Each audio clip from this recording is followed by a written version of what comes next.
Whether you do it like Howard Schultz and just hangs around 25 Starbucks shops, or you do it in a more systematic way like this. This is a way to take customer orientation in Germany on steroids, to take it to another level. You know, I believe in this context, the classic research that you do really falls flat on its ears. This is what Henry Ford said about a few years ago. If I had asked customers what they wanted, they would have told me they wanted a faster horse. So my suggestion to you, if you want to achieve lifelong learning about consumers and customers to enhance the innovation potential and growth potential of your firms, you have to start there. Don't rely on your marketing research. Again, Helmut Kohl was so kind to quote a Winston Churchill, so I have the permission as well. Winston Churchill once said, don't trust a statistic which you didn't falsify yourself. So as far as marketing research is concerned, if you really want to understand how to build growth strategies, don't just rely on marketing research. Try to think through in this context of the everyday life using ethnographic research perhaps. The second most important area that I want to leave you with a guideline, and my last guideline, is to capture a big share of the ecosystem of demand. By ecosystem of demand, I mean some very complex understanding, not a simplified understanding, but a very complex understanding of how demand really works. And I believe today, in this day and age, we've got to get a lot more sophisticated than just thinking that we identify a need, we quantify that need through marketing and research, and then we fulfill the research. Much of consumption today has nothing to do about need fulfillment. Much of the consumption has to do with many other forms of inducing consumption. I give you an example. This example is popular. I use this popular example so we all sort of like share the same point. In terms of the brand, it is obviously a very big success story. You know, Apple has everything. It didn't have it in 1997, it has it today. And we know Steve Jobs, Tom Peters this morning said he's one of the greatest in CEOs of all times. I would agree, of course. But from a brand perspective, that brand really has character and has everything. What I find very interesting is obviously the iPod phenomenon. You know, when you think about it, this morning Tom Peters says that Steve Jobs been around 30 years. And for 30 years he has built computer machines, right? Computers. You know, he has invented the entire computer industry. And what I find very interesting about that story is that here you have a person who actually lived all his life selling computers and creating the best computers, the iBooks and so forth, and the Macs of the world. And yet, when it comes around 2001, he is able to create not a computer, but a music device. And he actually develops an entire new brand and new business called the iPod. You know, think about it. If this would have happened to you, you know, for all his life, Steve Jobs was selling $2,000 computers, whatever the price range is there. And then here he has a $200 gadget that you can listen to music in the making, somewhere in his R&D labs. And he says, you know what? I'm going to create a separate brand for that.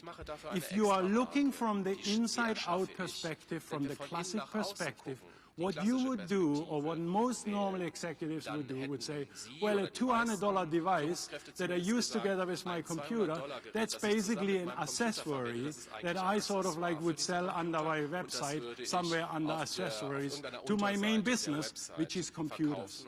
The genius of Steve Jobs was to say, this is not a different computer, or this is not an accessory to a computer. The genius was that this is a very different business. This is an entirely new brand, and we need to separate that out totally from the computers. You know, what is so interesting about that? He didn't even, and this is sort of so exciting, by looking at the world like Steve Jobs did, he didn't even think of the device. He didn't think about the computer, the iPod in itself. You know, today there are about, what, 10 million, 30, 40, $42 million iPods sold.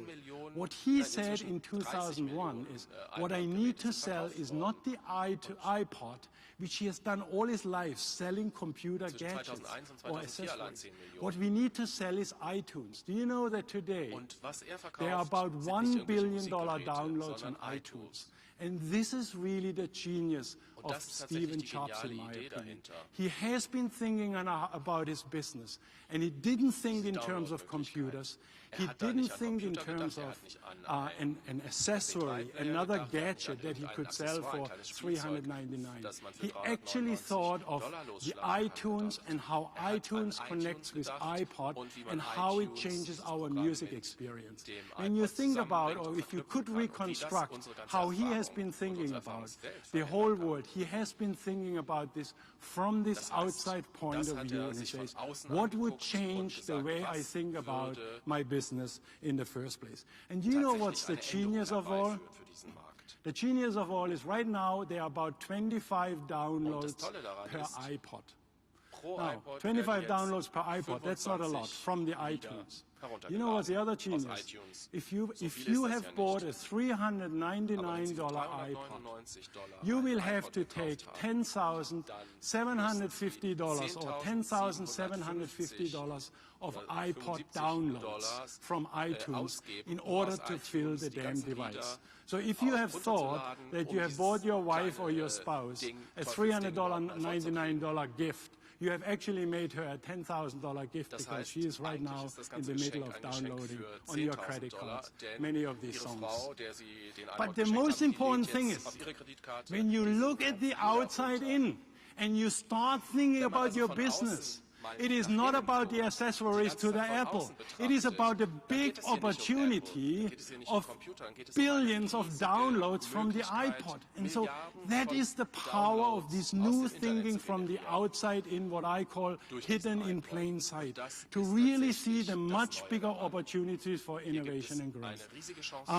That's sort of the key story here at Apple. So that was my thing. If you look at this, there is even more to come.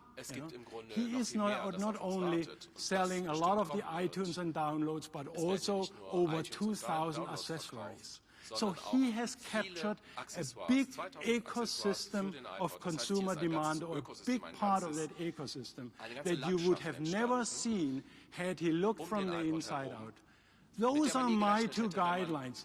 Please, in the context of lifelong learning, thinking about your business from the inside out and do how we have been taught all these years, but then give yourself the permission and look from the outside in and say, unbiased, without the product tucked under my arms, how can I understand the consumers in their social cultural context, and how can I capture a much bigger share of demand?